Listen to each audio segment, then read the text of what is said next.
Ah, magluto po ako ng ah, ano ito ng karne, gisa ko muna, na may pork and beans. Pang adobo sana yan guys, pero pang adobo sana yan. Pero nakita ko kasi na meron akong pork and beans, so yan po ang ang iluto ko. Kasi kahapon ang ulam namin ay hipon, kasi Friday kahapon. Itong ginabit ko na para hindi magtunog-tunog sa sa kawali. So linaga ko yung yung karne, tapos igigisa ko yun siya, kasi lalagyan ko po siya ng ito pork and beans. Ayan, lagyan ko ng pork and beans. So malaki yung pork and beans ko, kasi mas masarap pag marami siyang pork and beans. So may tubig pa yung aking karne, so na ko muna, igisa ko siya. Ang problema, walang tagahawak ng aking camera. Tatalsik po yan, pero hinaan ko po yung kanyang ang kanyang apoy. Ayan, tumatalsik na po. Hindi na nakatama sa walang humahawak po ng aking ang aking camera. So tumatalsik na yan siya. Okay, isa ko muna saglit, and then ilagay ko po yung dating sabaw niya. Asan kaya yung patis ko? Okay, i-post ko muna. Okay, linagyan ko muna ng patis para penetrate sa laman. So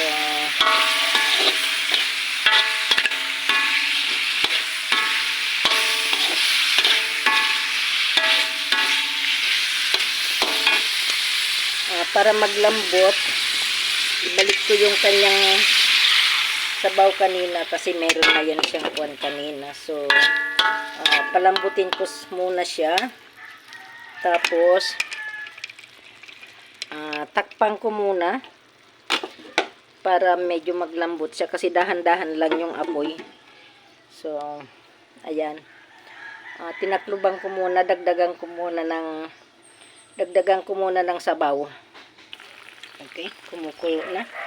May paminta na yan, may patis na. So medyo palambutin muna natin para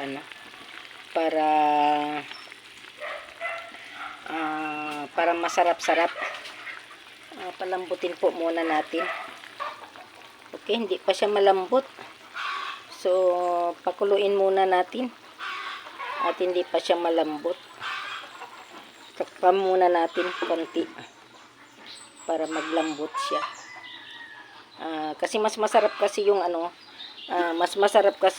lalagyan ng yung linalagyan ng pork and beans. Pag linalagyan po kasi ng pork and beans, dapat ay malambot yung karne. So palambutin po muna natin yung karne.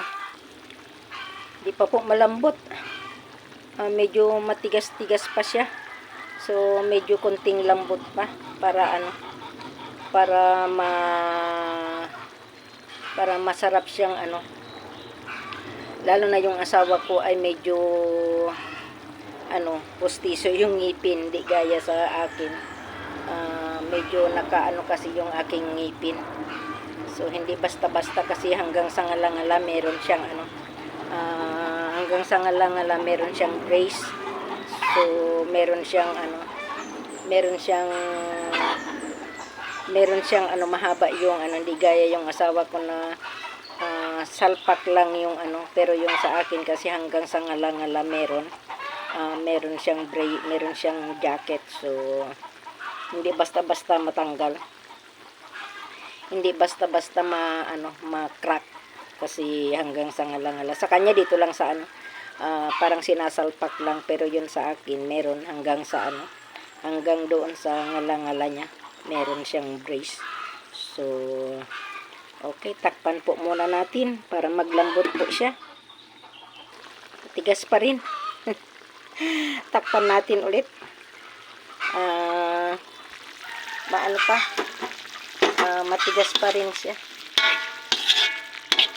Pero dahan-dahan naman po yung apoy para maglambot yan siya.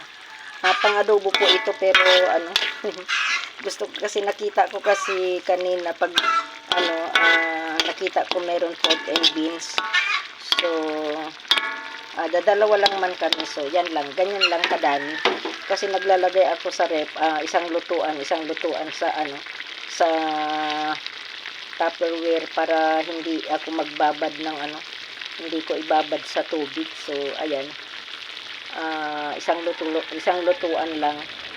Ngayon, pag may bisita kami, isang lutuan na ganyan, na karne or sa bawat basta isang lutuan nakalagay sa Tupperware. And then, kung gusto ng another ulam na idagdag, meron din po, may isda, meron pa akong dalawang lutuan ng hipon kasi ngayon Holy Week, hindi po kami lagi kumakain ng karne, basta Tuesday and Friday. So, hindi po magkain ng karne. Okay, takpan ko muna para para maglambot siya. Okay, kunti na lang yung sabaw niya, sana malambot na yan. Para mailagay na rin yung kunti na lang yung sabaw.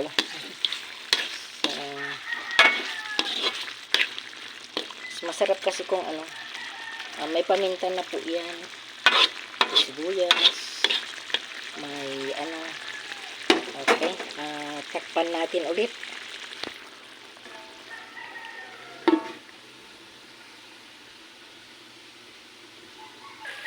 Okay, sana malambot na ito. Pwede nang ilagay yung pwede nang ilagay ang corn beef, ang pork and beans.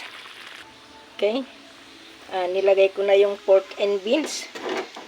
Pakuluin na lang natin. Okay na yan siya. Hindi natin pwedeng durugin hindi natin pwede durugin yung pork and beans kasi madudurog siya ng husto. So, yan ang ulam namin. Pang-adobo yan, pero linagyan ko ng pork and beans. So, paanoin lang natin kunti. Pa-sticky natin ng kunti.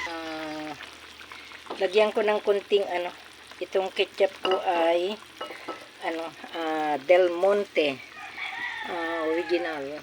Ayan po. Tapos, kung medyo siya, kunti na lang kasi yan. So, kunti lang ang ilagay ko. Pang-paano lang po siya. Okay. Ayan. At, ready to taste na. Okay, guys. Maluluto na po. Tikman ko muna siya kung anong lasa. Ngayon, kung kulang ng lagyan ko siya ng sugar konti.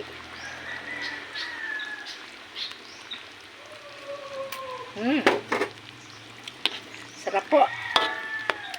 Yummy, yummy. So, maluluto na yan siya. Okay.